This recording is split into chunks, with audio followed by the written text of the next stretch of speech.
Urban warfare. That's what they call it now. Sanitized term, professional, like it's just another tactical scenario you can train for, plan for, execute with proper doctrine and fire support. But there's no doctrine for what it feels like to clear a city house by house while people are still living in those houses. No training that prepares you for the sound of a child crying somewhere in the rubble while you're trying to kill the men hiding in her home.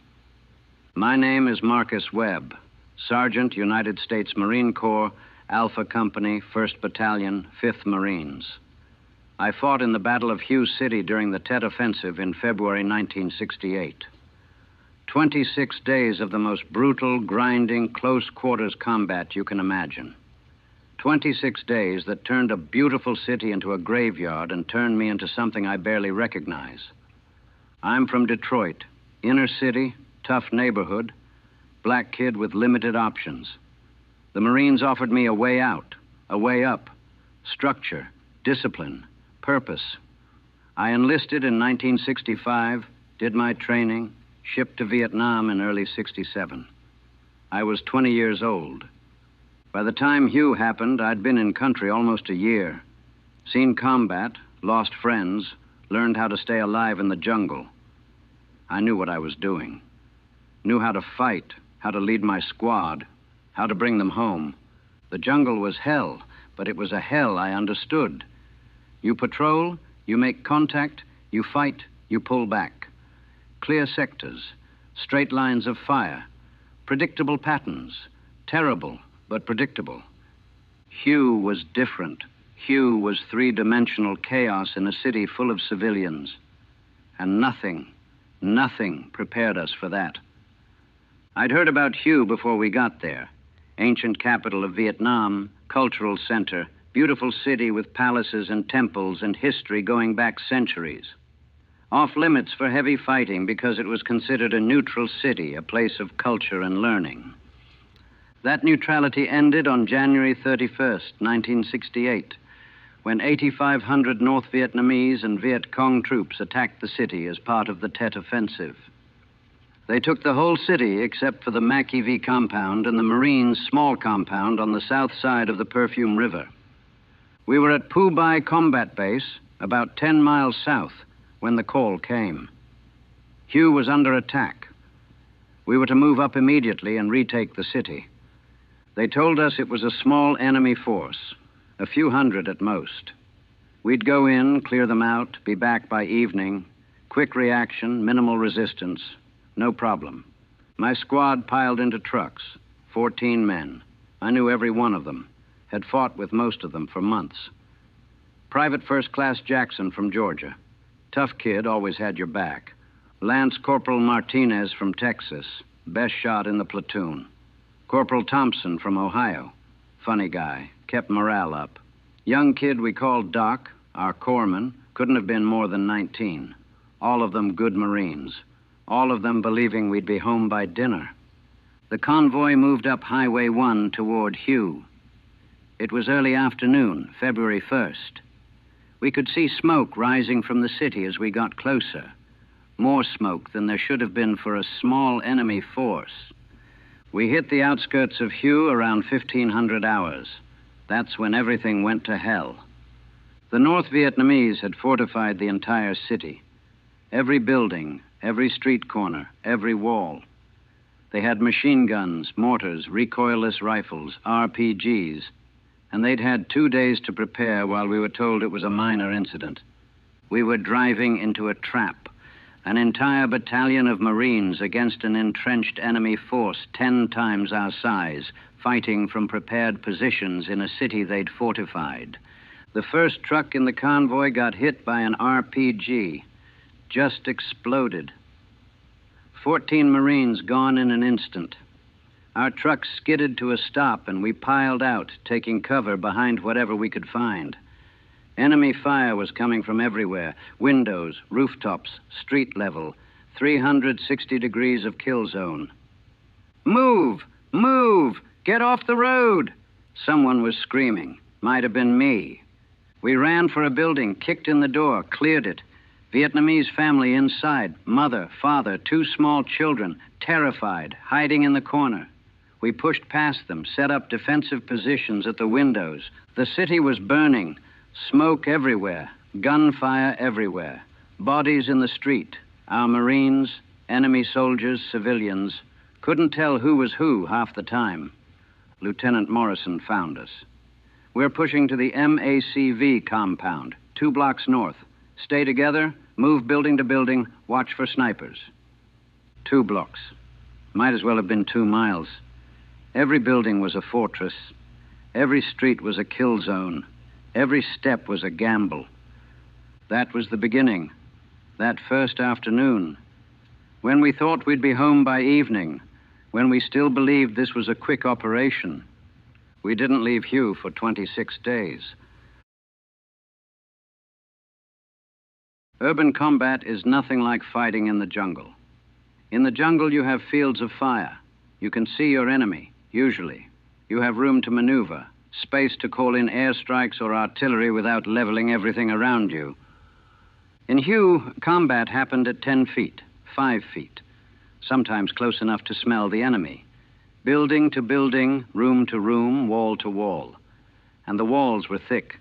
Old city walls, colonial French buildings, solid construction that stopped bullets and made every room a bunker. We'd kick in a door, throw in grenades, wait for the explosion, then rush in. Sometimes we'd find enemy soldiers. Sometimes we'd find civilians. Sometimes both.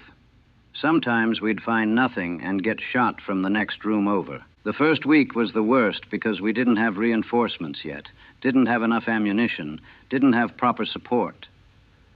We were fighting with what we'd brought in the trucks. Basic combat load. Maybe 300 rounds per man. That runs out fast when you're clearing buildings. We learned to use enemy weapons. A K-47's picked up from dead NVA soldiers. Chinese grenades. Whatever we could scavenge. Martinez became an expert with the AK. Said it was more reliable in the urban environment than our M16S, which kept jamming from all the dust and debris. The NVA fought smart. They'd let us take a building, then reoccupy it after we moved on. We'd clear a street, think we'd secured it, then get shot at from buildings we'd already cleared. Nothing stayed cleared. Nothing was ever secure. And the civilians. God, the civilians. They were everywhere. Hiding in basements, trapped in buildings, caught between us and the enemy. We'd be clearing a house and find families huddled in corners, terrified, not knowing whether we were there to save them or kill them. Some of them were VC sympathizers, fighters, intelligence gatherers. You couldn't tell. A grandmother could be spotting for mortars. A kid could be carrying grenades. Trust no one. Suspect everyone. And try to stay human in the process. We set up in a building on the second day. 3-story structure with good fields of fire overlooking a main street. Made it our temporary platoon CP. The family who lived there, they were still in the basement. Wouldn't leave, couldn't leave. Trapped in their own home while we fought a war in their living room. The grandmother brought us tea. I'll never forget that. We were dirty, exhausted, covered in blood and cordite, and this old Vietnamese woman brought us tea like we were guests, like this was normal. Cam on, I said. Thank you. One of maybe 10 Vietnamese words I knew. She smiled, sad smile, then went back to the basement where her family was hiding. We drank the tea, then went back to fighting, because that's what you do. You drink tea with people whose home you've turned into a fortress. Then you kill people in the street outside. Jackson got hit on the 3rd day. Sniper round through the shoulder, clean through, missed the bone. Doc patched him up, but he needed medevac. Problem was, medevac couldn't get into the city. Helicopters couldn't land. Too much ground fire. We were on our own. Jackson fought for another week with that shoulder wound. No choice. Couldn't evacuate, couldn't sit out. Either fight or die. So he fought, one arm barely working, pumped full of morphine, doing his job. That's what Hugh was. Nobody quit. Nobody gave up. Because giving up meant dying, meant letting your brothers die. You just kept fighting, kept moving, kept clearing buildings and killing enemy soldiers and trying not to think about what came next. By the second week, the city was destroyed. Artillery, airstrikes, tanks, we'd brought in everything. The order had come down, the city is expendable. The enemy must be eliminated. Use whatever force necessary. So we did. We leveled buildings with enemy positions, brought in tanks to blast through walls, called in phantom jets to drop bombs on fortified positions. The beautiful ancient city, temples and palaces and centuries of history, we turned it into rubble and ash. And we fought through the rubble, crawled over ruins, cleared shattered buildings, dug enemy soldiers out of collapsed structures. The city became a moonscape, crater-pocked, burning, filled with the dead. The smell. I haven't mentioned the smell yet, but it was overwhelming. Bodies, hundreds of bodies, thousands. They were everywhere. In the streets, in the buildings, buried in rubble. American, NVA, civilian, all rotting in the tropical heat. The smell was so thick you could taste it. It got in your clothes, your gear, your lungs. You'd eat sea rations and taste death. Drink water and taste death. Breathe and taste death. We found the mass graves around day 10. The NVA had executed thousands of civilians during their occupation. Government officials, police, teachers, anyone associated with the South Vietnamese government. Took them out of their homes, marched them to pits, shot them, buried them in mass graves around the city. We found one of the graves near the Imperial Palace. Hundreds of bodies, men, women, some children, hands bound, single shots to the head, systematic execution. Thompson threw up. Martinez just stared.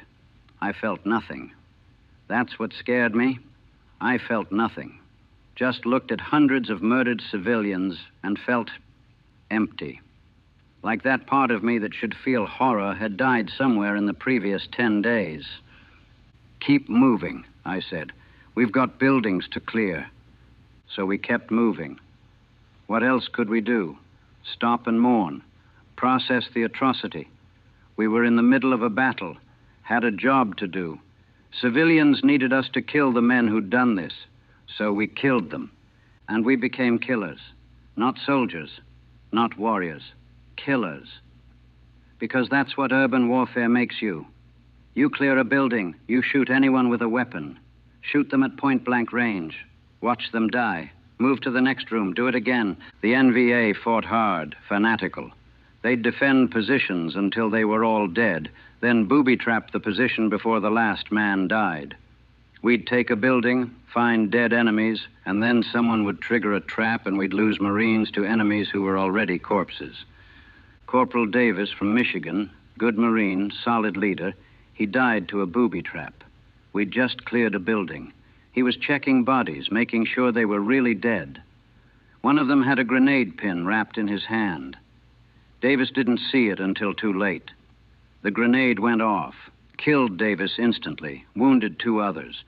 We couldn't even rage about it properly, couldn't process it. Just called for Doc, got the wounded evacuated, kept clearing. Because there was another building ahead, another block, another day of grinding violence that had to be endured. Young Doc, our corpsman, kid who'd kept us alive through countless engagements, he snapped around day 12. We were treating wounded after a firefight, and he just stopped. Sat down in the middle of the street, surrounded by bodies, and wouldn't move. Doc, I said, Doc, we gotta go. We're exposed here. He didn't respond, just stared at his blood-covered hands. His utilities were soaked with it. All of ours were, but his were worse. He'd been elbow-deep in wounds for 2 weeks straight. I can't, he finally said. I can't do this anymore. I can't keep watching them die. You're not watching them die. You're keeping them alive. Am I? How many have I saved, Sergeant? How many have I actually saved? I didn't have an answer. We'd lost 30% of the company. Some of them Doc had worked on. Some he'd saved. Some he couldn't. Lieutenant Morrison had to physically pick Doc up, get him moving again. He kept going. We all kept going, but something in him was broken. I could see it in his eyes. He'd given everything he had, and it still wasn't enough. That was Hugh. It broke everyone who fought there. Some breaks were obvious. The 1,000-yard stare, the shakes, the guys who just stopped functioning. Other breaks were internal, invisible. Fractures in the soul that wouldn't show up for years. The Citadel. The old walled fortress in the north part of the city. That's where the NVA made their final stand. Thick walls, complex fortifications, dug-in positions that had withstood centuries of warfare. And we had to take it. The fighting inside the Citadel was even worse than the rest of the city. Closer quarters, more fortifications, more determination from defenders who knew this was their last stand. We measured progress in meters.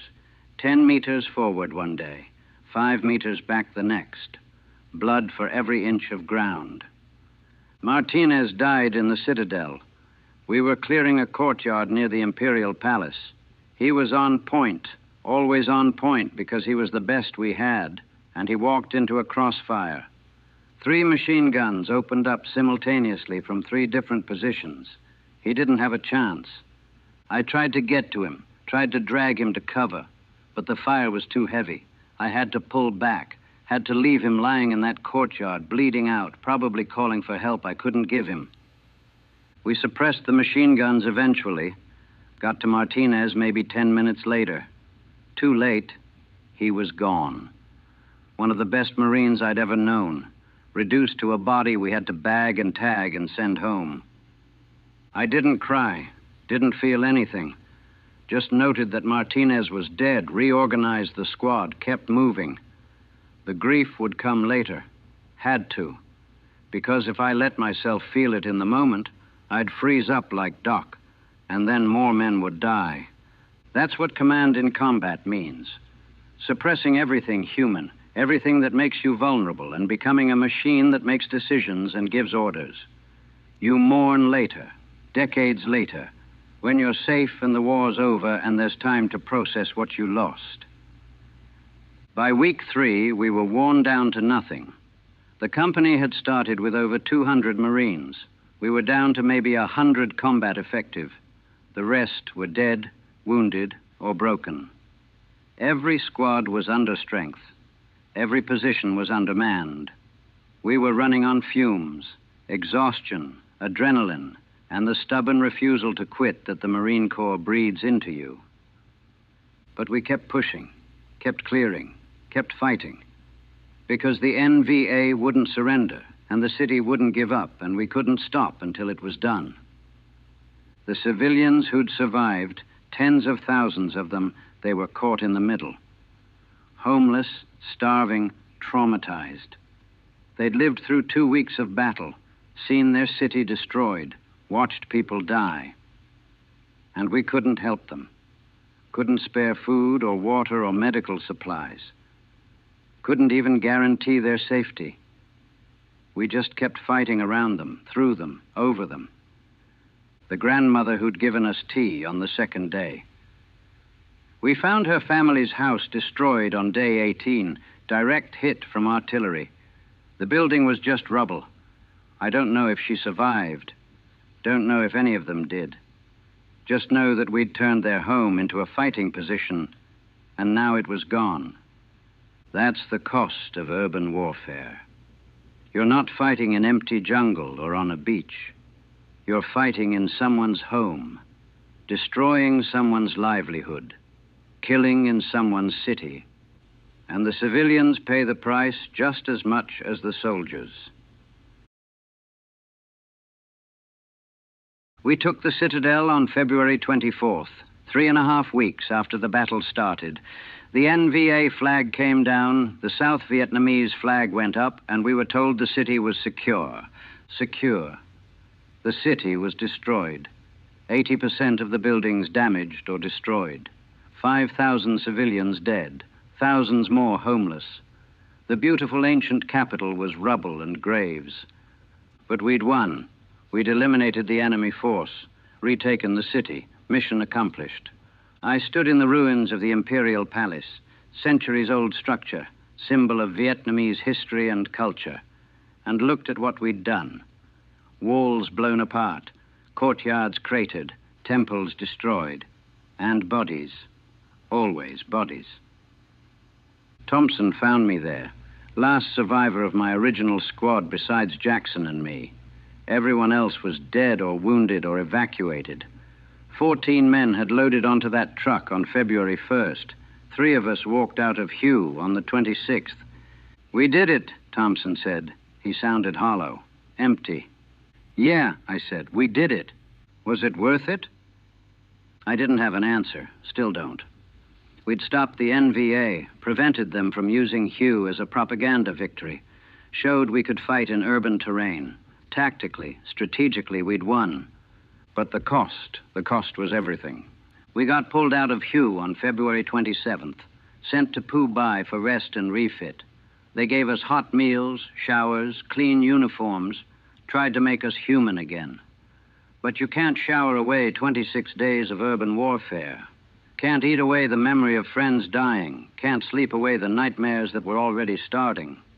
Jackson and I got drunk that first night. Found some whiskey, sat outside our hooch, drank until we couldn't think straight. We didn't talk much. What was there to say? We'd survived. Most of our friends hadn't. There's no processing that, no making sense of it. Martinez was going to marry his girlfriend when he got home, Jackson said at one point. Showed me her picture 100 times. Maria, that was her name. I know. Now I gotta write to her. Tell her he's dead. What do I say? How do I explain that he died in a courtyard in some city she's never heard of, fighting for... For what? What were we even fighting for? I don't know. He looked at me. You're the sergeant. You're supposed to know. I don't know, I repeated. I just know we did our job. We followed orders. We fought hard. Beyond that, I don't know. We finished the bottle, passed out. Woke up the next morning with hangovers and the knowledge that nothing had changed. The pain was still there.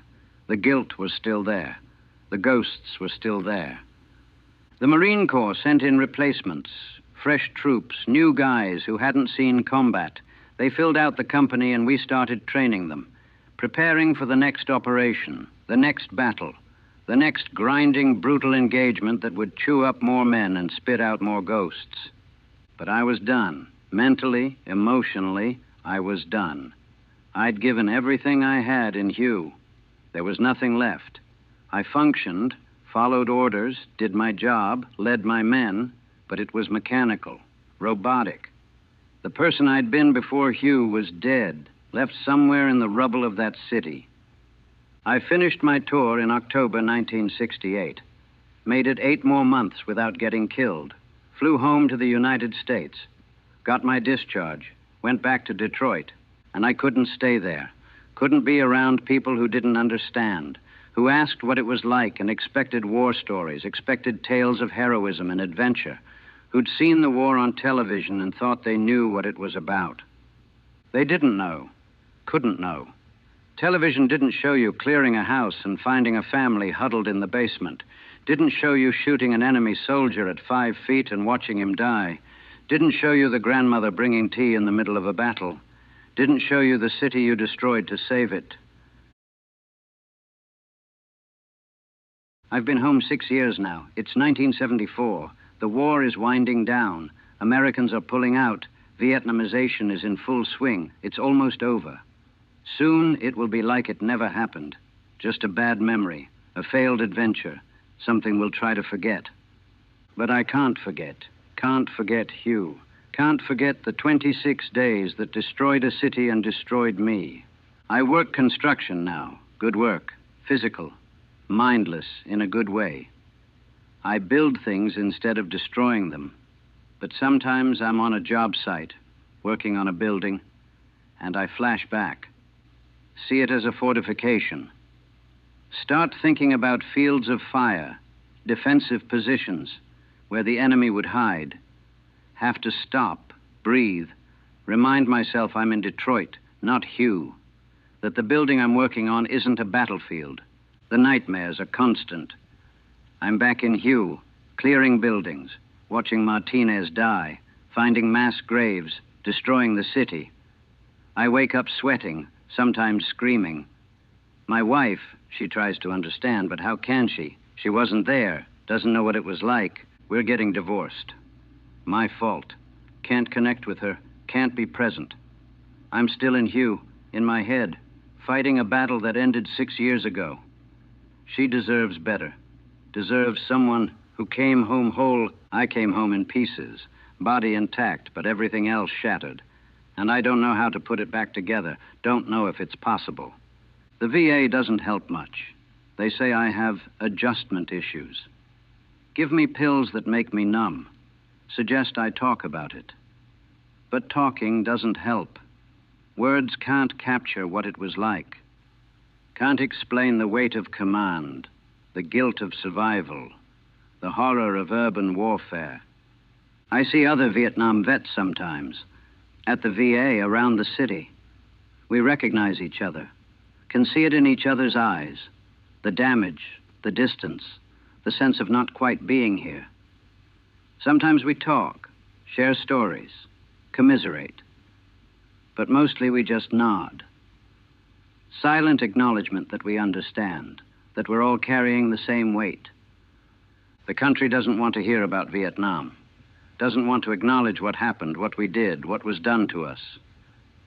We're supposed to quietly fade away, not make a fuss, not remind people of the failed war, the wasted lives, the cities we destroyed to save them. Hugh was a victory. Tactically, strategically, by any military measure, it was a victory. We eliminated a large enemy force, retook a major city, showed we could fight in urban terrain. The generals were pleased. The mission was accomplished. But I walk through Detroit sometimes, and I see Hugh. See the buildings as fortifications. See the civilians as potential enemies or casualties.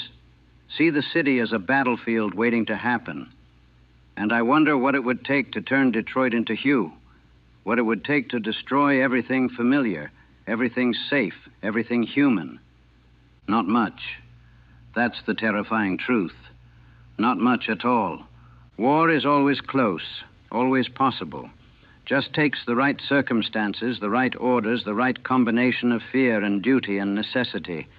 And then peaceful streets become kill zones, homes become bunkers, and people become categories. Friendly, enemy, civilian, casualty. I lost 14 men in Hugh. 14 men I knew, fought with, was responsible for. Only 3 of us walked out. That's a 78% casualty rate. By any standard, that's catastrophic. But we accomplished the mission, so it was acceptable, necessary, the cost of victory. But those men, Martinez, Davis, Dark, all the others, they weren't costs. They were people, had families, had futures, had lives that ended in that city, fighting for what? To retake a city we then destroyed? To stop communism? To prove we could? I don't have answers, just questions. Questions I've been asking for 6 years without resolution. The Battle of Hugh is in the history books now. Major engagement, urban warfare, Marine Corps victory. They'll teach it at military schools, study the tactics, the strategies, the lessons learned, sanitize it, turn it into doctrine and theory and professional military education. But they won't teach what it felt like, won't teach the smell of thousands of bodies rotting in tropical heat, won't teach the sound of civilians crying while you fight in their homes, won't teach the weight of commanding men who trust you and then watching them die because you made the wrong call or the right call, or because war is random and death doesn't care about tactics. Won't teach that the victors carry the dead with them. That winning doesn't feel like winning when you're standing in the ruins of a city you helped destroy. That the ghosts follow you home and never leave. I'm 33 years old. I've got 40, maybe 50 more years to live if I'm lucky. Lucky. That's 50 more years of carrying Hugh with me. 50 more years of nightmares and flashbacks and the inability to fully connect with the world around me. 50 more years of being that sergeant in the rubble, looking at what we'd done, wondering if it was worth it. Martinez would have been 32 this year, would have married Maria, would have had kids, would have lived a life. But he died in a courtyard in Way, and I walked out, and there's no fairness in that. No justice. Just random chance and the luck of being on the left instead of the right when the machine guns opened up. I carry them all. Martinez, Davis, Thompson. He died 2 months after Hugh, different battle. Jackson, who made it home but ate his gun last year because the weight was too much. Doc, who survived physically but lost something essential in that city. All of them. All the men I led into Hugh and didn't lead out. They're with me every day, every night, every time I close my eyes. The Battle of Hugh. February 1968. 26 days. A lifetime ago. Yesterday. Forever. We won, we accomplished the mission, we retook the city, and it destroyed us. All of us. The ones who died there and the ones who didn't. That's the truth they don't teach in history books. That's the reality no television show will capture. That's what urban warfare really means. You fight, you win, you destroy everything, the city, the enemy, yourself. And then you come home and try to live with what you did and what you became and what you lost. I'm still trying, 6 years later. Still trying. Still carrying Hugh. Still fighting that battle in my head. Still wondering if there was a different way, a better way. A way that didn't cost so much.